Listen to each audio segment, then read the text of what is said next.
Hi everyone, आज की video का टॉपिक है इम्यूनोलॉजी, जिसमें बायोकेमिस्ट्री और फिजियोलॉजी दोनों से रिलेटेड कंटेंट होगा कवर। तो फर्स्ट, इननेट और एडेप्टिव इम्यूनिटी, इनके डिफरेंस में एडेप्टिव या एक्वायर्ड, इनके डिफरेंस पर शॉर्ट नोट आ सकता है या फिर डिस्क्राइब करने को आ सकता है। तो सबसे पहले इम्यून सिस्टम हमें पता है कि दो टाइप के इसके ऑपरेशनल आर्म्स होते हैं, मतलब दो तरीके से ये वर्क करेगा। फर्स्ट, एक तो बाय बर्थ इम्यूनिटी होती है एंड बाकी उसके बाद जो डेवलप होती है। इननेट नाम से ही हमें समझ आ रहा है, इन मतलब प्रेजेंट है किस में, नियोनेट में, ठीक है। इवन प्रेजेंट एंड नियोनेट, तो इसलिए नाम आ गया इननेट। नियोनेट क्या होता है? जो कि बच्चा जस्ट बॉर्न हुआ है, 28 डेज तक के बच्चे को नियोनेट बोलते हैं। तो नियोनेट्स में भी इम्यूनिटी पहले से ही होती है, तो उसको इननेट इम्यूनिटी बोल दिया, ठीक है। बल्कि कुछ टाइप की इम्यूनिटी होती है जो कि वो बच्चा पैदा होते ही थोड़ा वो बिल्कुल उसको कोई डिजीज़ हो जाएगा, एक्सपोजर तो उसको बाद में होगा, तो इसलिए एक्वायर्ड दूसरी वाली है, वो अडेप्ट करेगा धीरे धीरे दुनिया से।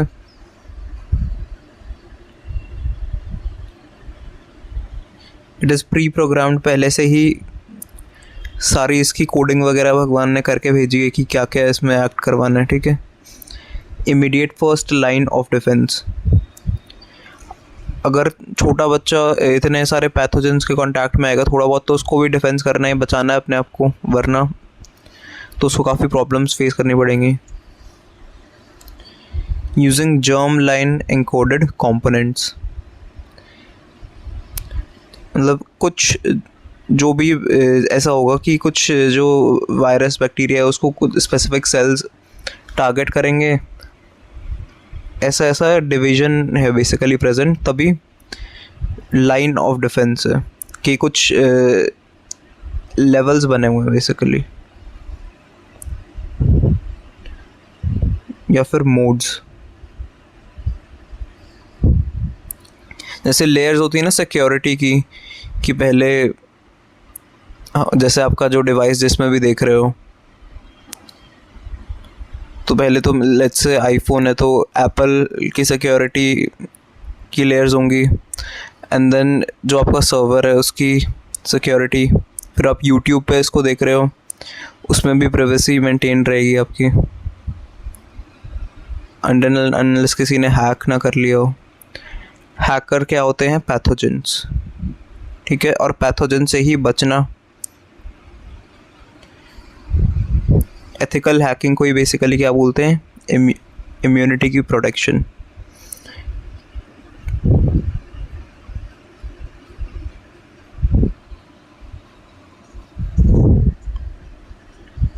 तो नेक्स्ट है एडेप्टिव, या फिर इसको एक्वायर्ड भी बोलते हैं, क्योंकि बर्थ के बाद इसने एक्वायर की, जैसे कोई स्किल एक्वायर करता है कोई, तो वैसे ही इम्यूनिटी धीरे धीरे एक्वायर होती है। हाईली टेलर्ड, डाइवर्स और लॉन्ग लास्टिंग रिस्पॉन्स होता है। रिस्पॉन्स क्यों लिखे? क्योंकि पैथोजन आएगा उसके बाद सब कुछ होगा, फर्स्ट टाइम पे ही नहीं, बल्कि धीरे धीरे एक्सपोजर के बाद ये डेवलप होगी, बट डेवलप ऐसी होगी कि बहुत देर तक लास्ट करेगी। जैसे अभी you are watching this video, तो आपका दिमाग एक्सपोज हो गया इस वर्ड से, अगर पेपर में ये आएगा तो तुरंत ही पहचान लोगे तुम कि ये तो वीडियो में देखा था, और एक्वायर्ड और एडेप्टिव है, तो ब्रेन ने अब अडेप्ट कर लिया इस वर्ड से, वरना ये वर्ड फॉरेन लगता। वैसे ही जो पैथोजन आता है वो पहले फॉरेन सब्सटेंस होता है, बट धीरे धीरे वो एक्वायर कर लेती है बॉडी, एक तरह से मेमोरी बन जाती है। अब डिफरेंसेस अगर क्वेश्चन आता है तो ये वाला टेबल बना सकते हैं। बेसिकली हम कितने पैरामीटर्स पे इसको एक्वायर्ड और इम्यून सिस्टम को डिफरेंशिएट कर रहे हैं? डेफिनेशन तो पहले ही लिख देना, देन ये पूरे पैरामीटर्स हैं। क्या क्या हो गया? ये तीनों एक ही बात हो गई। स्पेसिफिसिटी, डाइवर्सिटी, ये भी एक ही बात है। मेमोरी ऑफ एंड रिसेप्टर्स, तो बेसिकली इट इज़ लाइक इसमें से 4 to 5 पॉइंट्स भी इनफ हैं। बट बाय चांस किसी और पे क्वेश्चन ना आ जाए तो मैं सारे डिस्कस करूँगा। डेफिनेशन तो पता ही होनी चाहिए, वो तो नाम से ही क्लियर हो रही है ना। इननेट है तो रेजिस्टेंस इनहेरिट, जैसे प्रॉपर्टी इनहेरिट होती है वैसे रेजिस्टेंस भी इनहेरिट होती है। Ready for immediate action without prior sensitisation, मतलब जस्ट बर्थ लिया बच्चे ने तो उसी टाइम ही इसने काम करना स्टार्ट कर दिया, कोई वेट नहीं करा कि पैथोजन आएगा फिर वो याद रखेगा, नहीं। बट एडेप्टिव में उल्टा हो गया। रेजिस्टेंस कब एक्वायर हुई? जब चोट लगी तो इसने गिर के सीखा। पर बॉडी कहती है गलती सिर्फ एक ही बार होती है, दोबारा नहीं होगी। क्यों? क्योंकि तब मेमोरी बन जाएगी। Acquired dynamically only after direct exposure to specific antigen. Specific की स्पीशीज स्पेसिफिक, जैसे बैक्टीरिया है, वायरस है, ये कौन सी कैटेगरी का है, उसमें भी फर्दर।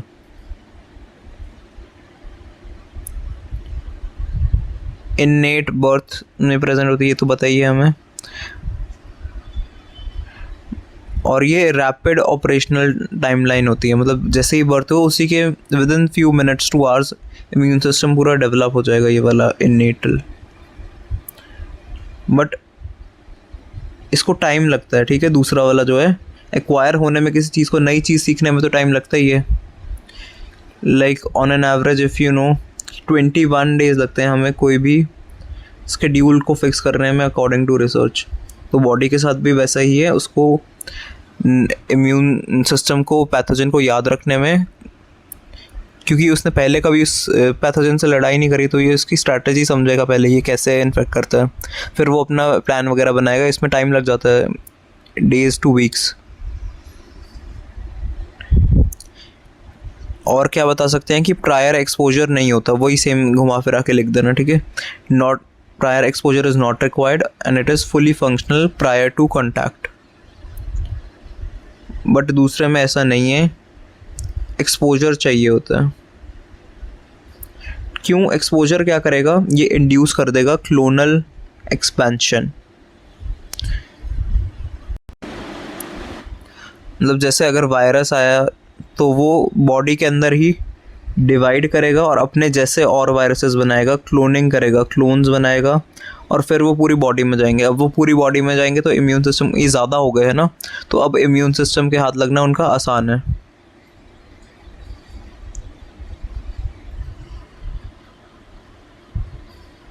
स्पेसिफिसिटी, ये नॉन स्पेसिफिक होता है इननेट, किसी स्पेसिफिक के लिए नहीं होता, मतलब ओवरऑल जनरल प्रोटेक्शन नहीं होता।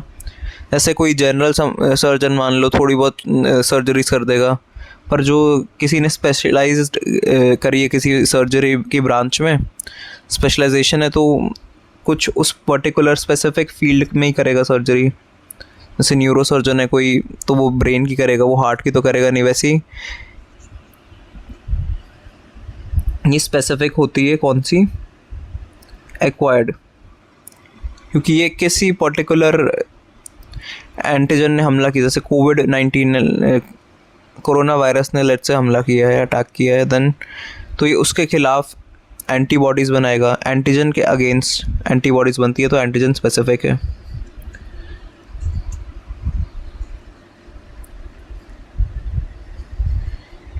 और इसमें ये मैक्रोमोलिकुलर है, ठीक है, बड़े लेवल पे है, ये ब्रॉड कैटेगरी है। डाइवर्सिटी, इट लिमिटेड डाइवर्सिटी है, constraint to germ line receptors. First line of defence है, और जो भी जर्म्स आएंगे उनके अगेंस्ट ये रिसेप्टर्स बना लेगा। दूसरी वाली में बता सकते हैं कि ये बहुत डाइवर्स होती है, कोई भी टाइप का पैथोजन इन्फेक्ट कर सकता है ना, और उसमें भी वो म्यूटेशन करेगा, तो बहुत सारे जेनेटिक रिकॉम्बिनेशन उसके पॉसिबल हैं। अब हर रिकॉम्बिनेंट वायरल या फिर बैक्टीरिया उसके अगेंस्ट वो बनाएगा पैथोजेंस, वो एंटीबॉडीज़।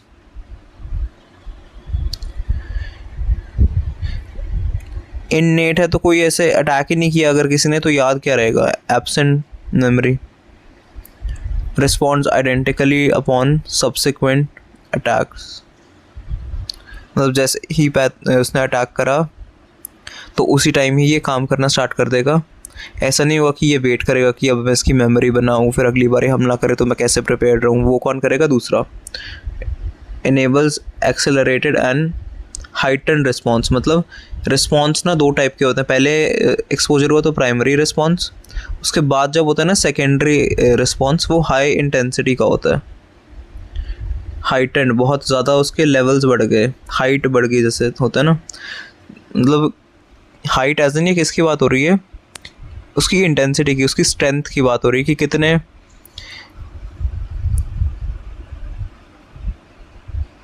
कितनी उसमें पावर होगी कि वो उसको हरा पाए।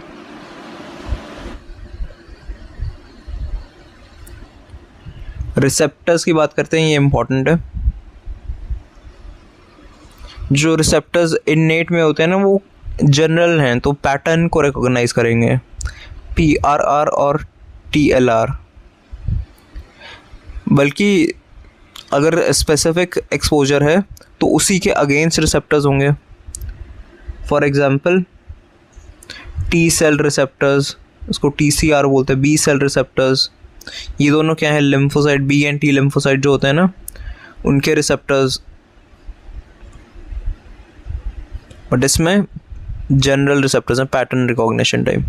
ये तो हमें पता ही already, B and T lymphocytes होते हैं और उनके भी रिसेप्टर्स होते हैं। रिसेप्टर्स ही आगे फर्दर एंटीबॉडी बनवाने का काम करेंगे।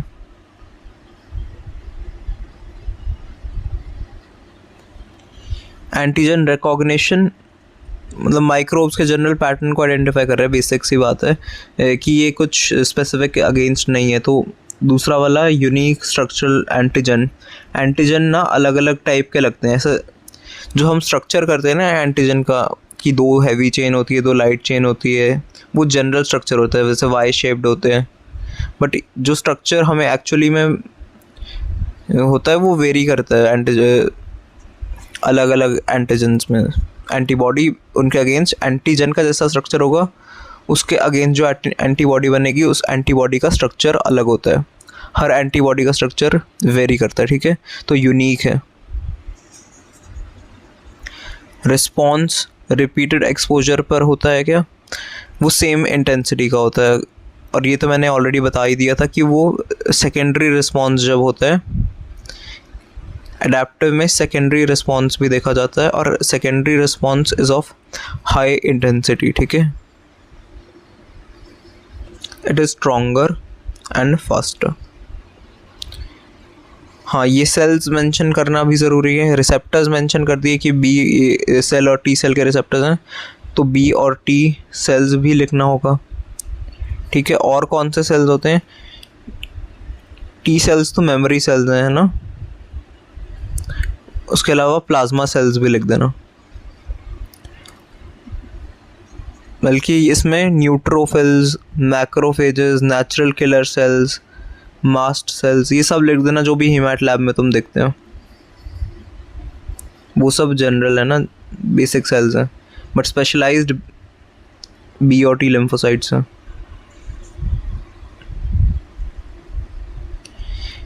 कॉम्प्लीमेंट पाथवे, कॉम्प्लीमेंट सिस्टम अभी मैं बताऊंगा आगे चल के वीडियो में, तो उसी में इसको एक्सप्लेन कर दूंगा मैं, ठीक है। साइटोकाइंस प्रेजेंट होते हैं, heavily utilise for early signalling, बल्कि साइटोकाइंस उसमें एब्सेंट, साइटोकाइंस इसमें भी प्रेजेंट है, बट डिफरेंस किस चीज़ में आ रहा है फिर? पहले में तो साइटोकाइंस उसको यूटिलाइजेशन हेविली हो रहा है for early signalling. Cytokines basically क्या होते हैं? सेल टू सेल कम्युनिकेशन में इनका रोल होता है। तो cytokine is like a social media platform. जैसे एक सेल तुम हो और तुम्हें दूसरे सेल किसी से बात करनी है, कम्युनिकेशन कैसे होगा? Through cytokine. जैसे यू आर पर्सन ए और पर्सन बी को तुमने मैसेज भेजना है, तो तुम like WhatsApp, Instagram, Snapchat and all use करोगे फॉर टेलीग्राम एक्सेट्रा। तो वही क्या है? साइटोकाइन है। तो मैसेज क्या भेजेगा? जैसे पुराने ज़माने में लाइक मूवीज़ में देखा होगा तुमने कि कोई अटैक हुआ है कहीं किसी के राजा के उसके महल में, तो फिर वो एकदम से अलर्ट हो जाएंगे, है ना, कि हमला हुआ है तो चलो रेडी करें, तो वो शोर मचा देंगे। साइटोकाइन वैसा ही ना शोर मचाने का काम कर रहे हैं। मतलब दूसरे सेल्स को बताते हैं कि चलो दुश्मन आ चुके हैं, हमें उसके अगेंस्ट फाइट करना है अब। या फिर वो हैकर वाले एग्जांपल्स हम कर रहे थे, तो कोई भी जैसे डिवाइस हैक हो गया लेट्स से आपका, तो आपके पास अलर्ट आएगा। तो उसी टाइप का ना ये अलर्ट टाइप मान लो। या फिर ना आजकल ऐसा नहीं आ रहा, वेदर अलर्ट सा बहुत तेज़ अलार्म बजने लग जाता कहीं पे भी, वेरी फ्रस्ट्रेटिंग। तो सिमिलर टू दैट यही है, ठीक है। और उसका हैवी यूटिलाइजेशन होगा अर्ली सिग्नलिंग में, जो इननेट इम्यूनिटी है उसमें। बल्कि ये जो अडेप्टिव है उसमें उसका लॉन्ग टर्म थिंकिंग है, ठीक है। लॉन्ग टर्म में वो सोच रहा है कि अब आगे चल के मैं क्या कर सकता हूँ। तो ऐसी स्ट्रैटेजी वो क्या बनाएगा कि जो सेल्स ना ऑलरेडी स्पेशलाइज्ड नहीं है किसी से लड़ने के लिए, वो उनको ट्रेन करेगा। सो ऑर्केस्ट्रेट्स और स्पेशलाइजेस।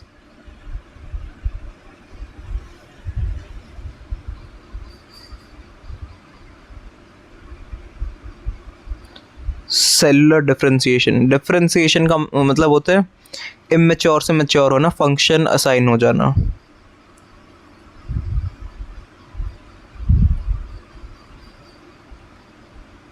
तो अब ये सेल्स को काम पे लगाएगा, ठीक है। या फिर ऐसा समझो कोई जो सेना ख़त्म होने वाली है, अटैक हुआ है, तो अब क्या किया जाएगा कि जो यंग मेंबर्स हैं बेसिकली जो ट्रेन हो रहे थे पहले, अब उनको भी काम में लाया जाएगा फॉर डिफेंस, ठीक है। Next and last point summary है कि ये फर्स्ट लाइन ऑफ डिफेंस होता है innate, adaptive, long term protection and eradication. उसका बेसिकली सॉल्विंग दैट प्रॉब्लम और डिजीज़ इशू।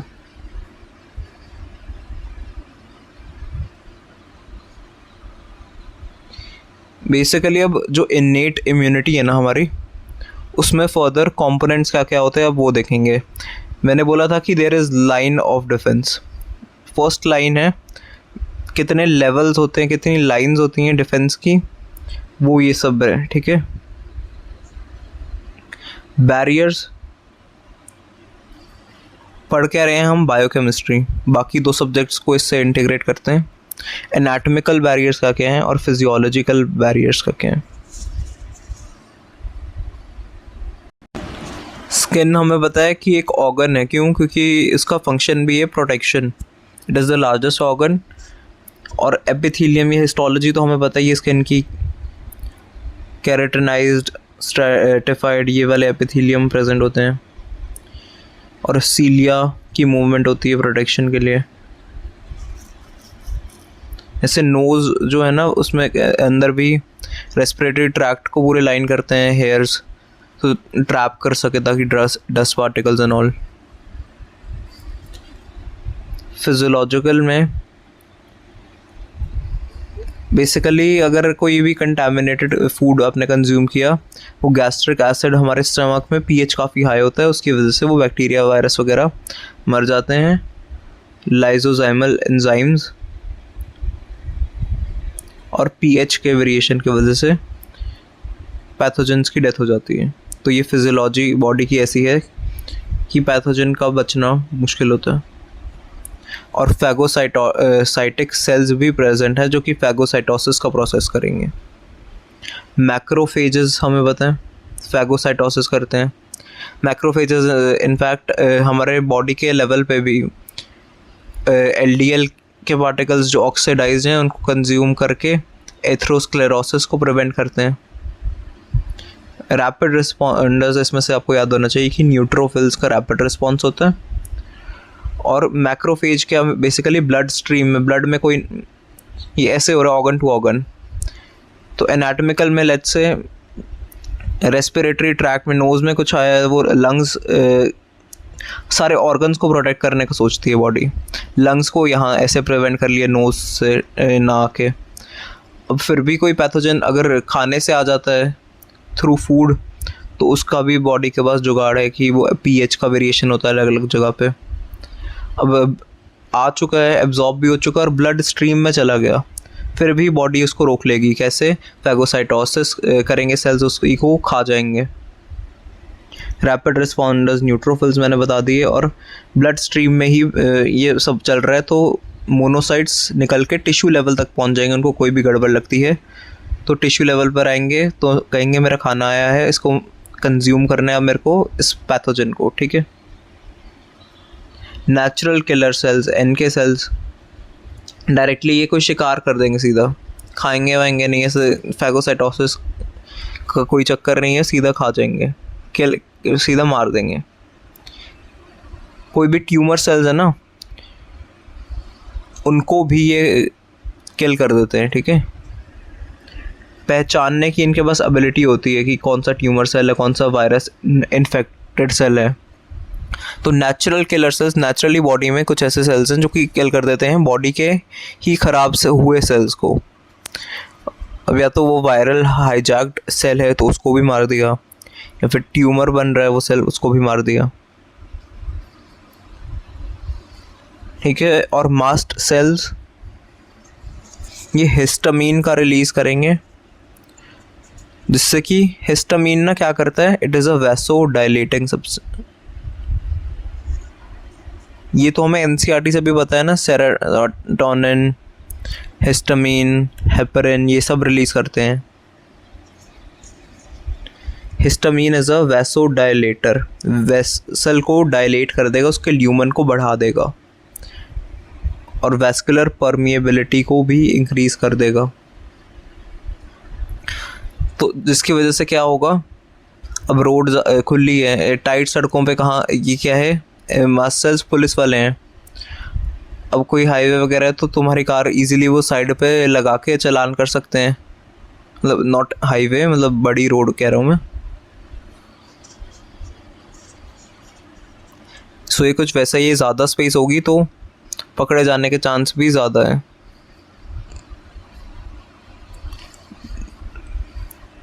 डेंड्राइटिक सेल्स, ये हाईली स्पेशलाइज्ड होते हैं और इनमें एंटीजन प्रेजेंटिंग सेल्स होते हैं, which link innate immunity to adaptive immunity. MCQ में आ सकता है, which cells link innate immunity to adaptive immunity, तो आंसर आएगा dendritic sales.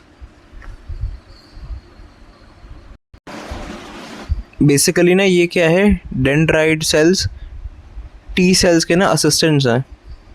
D for DE से डेंड्राइट आ रहा है, और डीई से ही डिटेक्टिव भी होता है, तो डिटेक्टिव सेल्स भी बोल सकते हैं इन्हें। ये कहीं से भी ना बॉडी में ढूंढ के लाएंगे पैथोजन को और लेके जाएंगे इनको टी सेल्स के पास। कॉम्प्लीमेंट सिस्टम ये यहाँ पर भी आ गए, वो अलग से बताऊंगा मैं उसी में। ठीक है। फीवर, बॉडी ना बेसिकली माइक्रोब्स की ग्रोथ को इनहिबिट करने के लिए बॉडी का टेम्परेचर बढ़ाती है, तब आता है फीवर। जैसे बैक्टीरिया को अगर मारना है तो उसका जो नॉर्मल टेम्परेचर है बॉडी का वो बढ़ जाएगा, और हाई टेम्परेचर वो सर्वाइव नहीं कर पाएगा। इन्फ्लेमेशन, बॉडी इन्फ्लेमेशन शो करती है, ये भी एक डिफेंस मैकेनिज्म है। ये बॉडी के अलग अलग डिफेंस मैकेनिज्म्स डिस्कस किए जा रहे हैं। ठीक है। तो स्वेलिंग आ जाती है कुछ कुछ जगहों पर। ये भी बॉडी का ही प्रोटेक्टिव मैकेनिज्म है ताकि इंजरियस एजेंट्स हैं उनको वहाँ से हटा दिया जाए और क्लियर कर दिया जाए। और ये प्रोटेक्टिव है, प्रोटेक्शन में रोल है इस रिस्पॉन्स का, to localise, neutralise and clear injurious agents.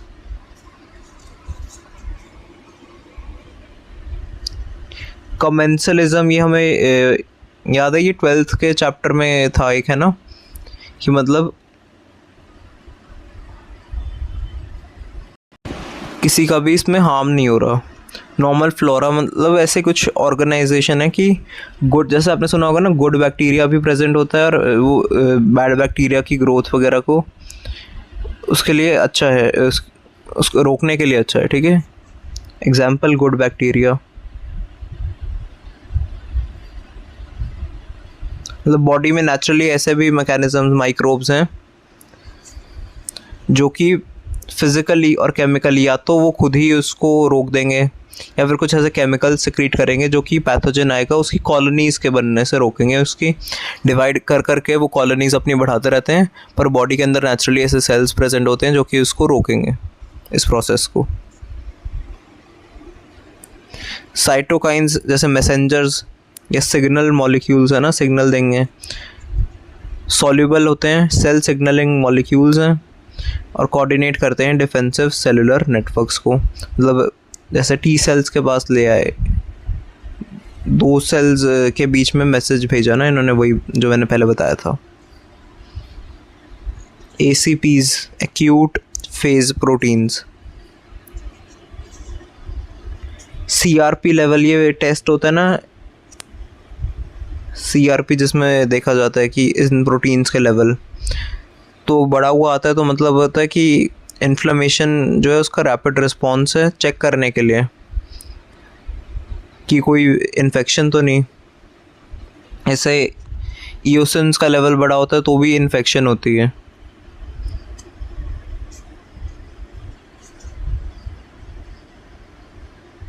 ठीक है, ये हो गए। अब एक्वायर्ड इम्यूनिटी है ना, उसके फर्दर टाइप्स होते हैं कि इम्यूनिटी पहले दो टाइप की मैंने बताई, इन्नेट और एक्वायर्ड। एक्वायर्ड के अब फर्दर टाइप्स हैं एक्टिव और passive, categorised into active and passive सब ग्रुप्स डिपेंडिंग ऑन वेदर, किस बेसिस पे है, whether the host's immune framework synthesizes on its own, या तो खुद ही बना रहा है होस्ट उसी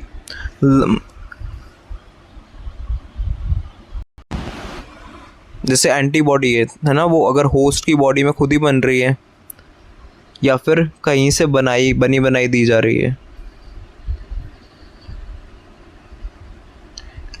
एक्टिव नाम से पता लग रहा है कि एनर्जी खर्च होगी। Antibodies are actively produced, host की बॉडी एक्टिव है और वो खुद ही बना रही है एंटीबॉडी। बट पैसिव नाम से ही ये भी क्लियर है कि रेडीमेड एंटीबॉडीज़ ही, बनी बनाई एंटीबॉडीज़ दी जा रही हैं, किसी एक्सटर्नल सोर्स ने, बॉडी ने खुद थोड़ा बनाई है। प्रोडक्शन, होस्ट की जो सेलुलर या फिर ह्यूमोरल फ्लूइड के थ्रू इम्यूनिटी या सेल्स के थ्रू इम्यूनिटी उसको एग्जीक्यूट किया जाता है, उसके बाद प्रोड्यूस होती है ना एंटीबॉडी। बट यहाँ पे प्रोडक्शन ऐसे नहीं हुआ, वो सिर्फ मॉलिक्यूल्स को ही ट्रांसफ़र कर दिया पैसिवली, किसी होस्ट सेल का एंगेजमेंट हुआ ही नहीं। होस्ट के सेल ने थोड़ा काम किया, वो तो बनी बनाई मिल रही है। और ये एक्वायर्ड बाय नेचुरल इन्फेक्शन और आर्टिफिशियल, जैसे कोई भी, ये वही है ना जो एक्वायर की गई है इम्यूनिटी, उसमें खुद ही नेचुरली रिस्पॉन्स रहेगा। बट कुछ ऐसी भी कंडीशंस होती हैं कि टाइम डिले गैप नहीं दे सकते ना, तो डायरेक्टली एंटीबॉडीज़ ट्रांसफ़र की जाती है। जैसे अगर किसी को सांप ने काटा है तो आप वेट थोड़ा करोगे कि अच्छा दोबारा सांप मुझे काटेगा तो तब मेरी बॉडी फिर रिस्पॉन्ड करेगी, उसको एंटी वेनम दिया जाएगा ना, तो ये भी वैसे ही लॉजिक है। डायरेक्ट बायोलॉजिकल और क्लिनिकल ट्रांसफ़र ऑफ एंटीबॉडी, जैसे नॉर्मल फिजियोलॉजी में मैटरनल जो IgG एंड इम्यूनोग्लोबिन है वो प्लेसेंटा को क्रॉस कर लेता है, और मिल्क होता है उसमें नेचुरली IgA प्रेजेंट होता है। तो ये मदर ने खुद बना के दी बॉडी को अपने बच्चे के लिए, बट दूसरी वाली इन्फेक्शन के बाद बनी। जो वैक्सीन होती है उसमें भी थोड़ा अमाउंट होता है पैथोजन का, ताकि होस्ट एंटीबॉडीज़ उसके अगेंस्ट बना ले और नेक्स्ट टाइम वो आए तो उसको हरा दे। इसमें जैसे इंजेक्शन दिया जाता है एंटीसीरा या फिर इम्यूनोग्लोबिन डायरेक्टली। ठीक है, जो एक्टिव इम्यूनिटी है उसका स्लो रिस्पॉन्स होता है, उसके टाइम दिया जाता है क्लोन्स बनाने का, एक्सपैंड करने का, फिर एक्सपेंशन के बाद सेल डिफरेंशिएट फंक्शन करने का। तो इंस्टेंटली जब चाहिए होता है तो बनी बनाई दे देते हैं एंटीबॉडीज़। लैग पीरियड भी प्रेजेंट होता है,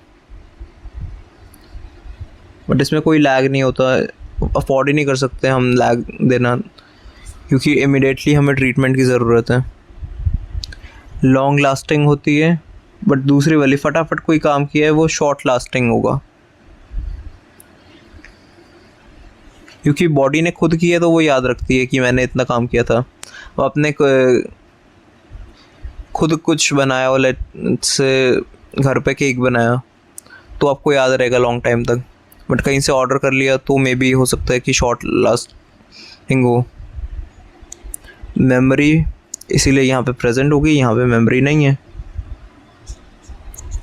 बूस्टर इफेक्ट हाईली इफेक्टिव होता है, बट इसमें नहीं होता। An amnestic secondary surges,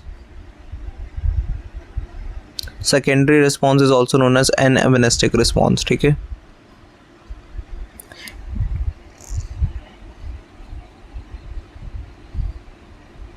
negative phase क्या होता है? ठीक है, बूस्टर का काम क्या होता है, जब ये देते हैं ना तो ऑलरेडी जो प्रेजेंट एंटीबॉडीज़ हैं उनके क्वांटिटी को बढ़ाने के लिए, तो ये तो काफ़ी इफ़ेक्टिव हो जाता है कि मतलब थोड़ी सी पहले एंटीबॉडीज़ हैं और उनके साथ ये बाइंड कर लेगा और एंटीजन और एंटीबॉडी का कॉम्प्लेक्स बन जाएगा। इस वजह से जो ऑलरेडी प्रेजेंट एंटीबॉडीज़ थी वो बूस्ट मिल गया उनको एक तरीके का कि अब और होंगी, but it is not effective in ये वाली पैसिव, क्योंकि वो तो उसी टाइम का रिस्पॉन्स है, उसके बाद का बूस्ट तो बाद में मिलता है ना। बाद में कैसे, मतलब दोबारा अगर इन्फेक्शन होए, पर ये तो एक बार जैसे टेटनस या फिर वो कोई भी आपने लगवाया तो उसमें बूस्टर थोड़ा देंगे, वो फ़ायदा ही नहीं करेगा, क्योंकि उसी टाइम उसने ख़त्म ही कर दिया ना, उसने एंटीबॉडीज़ तो बनी गई थी।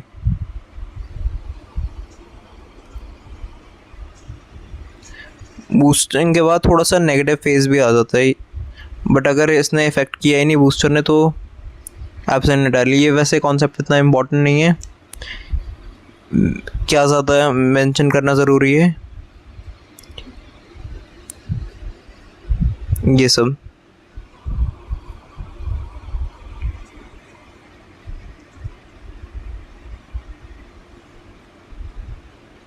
जो एक्टिव इम्यूनिटी है, अगर कोई पेशेंट ऑलरेडी जिसकी ना इम्यूनिटी वीक है या फिर कोई इम्यूनोसप्रेसेंट ड्रग्स ले रहा है, जैसे किडनी वगैरह के पेशेंट्स लेते हैं, तो आप रिलाई नहीं कर सकते कि उसकी बॉडी खुद बनाएगी और जनरेट करेगी रिस्पॉन्स।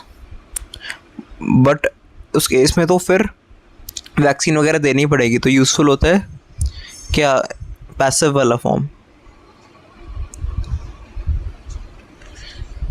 जैसे hepatitis B vaccine, toxoid injection, कुछ भी एग्जांपल तो हमें पता ही है, इजी है ना। तो उसमें ऑलरेडी हेपेटाइटिस बी प्रेजेंट होगा अगर कोई किसी भी चीज़ की वैक्सीन है, ताकि उसके अगेंस्ट एंटीबॉडीज़ बन सके नेक्स्ट टाइम। पर रेबीज़ हुआ, अगर किसी को डॉग बाइट का केस है कोई, तो एंटी रेबीज़ तो उसी टाइम लगवाते हैं ना। टेटनस कोई लोहे की चीज़ लगी तो वो भी उसी टाइम हम लगवाने जाते हैं, इतना वेट थोड़ा कर सकते हैं कि अगली बार मेरे को काटेगा डॉग या फिर कोई लोहे की रस्टेड आयरन की चीज़ लगेगी, तो उसी टाइम ट्रीटमेंट होता है ना।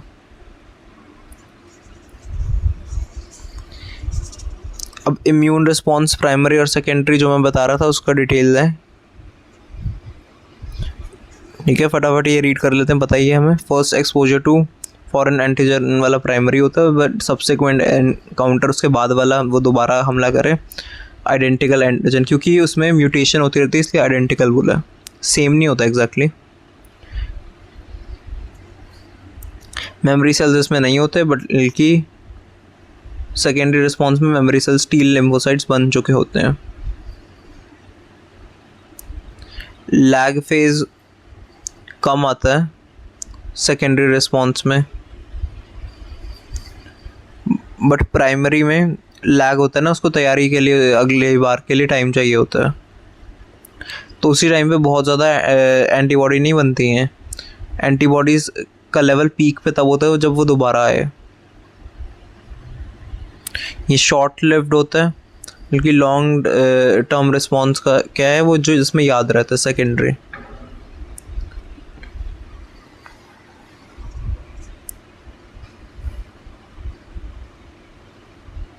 सो एंटीबॉडीज़ का हाई लेवल होता है, इसमें कम लेवल होता है।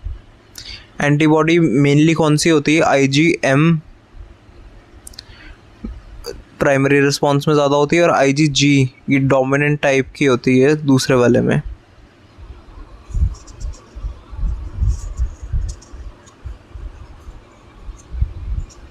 ये वाला स्लो रिस्पॉन्स होता है और फास्ट रिस्पॉन्स सेकेंडरी है। पहले आएगा तो उसको पहचानता नहीं है दुश्मन को, स्लो होगा, पर अब पहचान है तो फटाफट उस पर हमला कर देगा।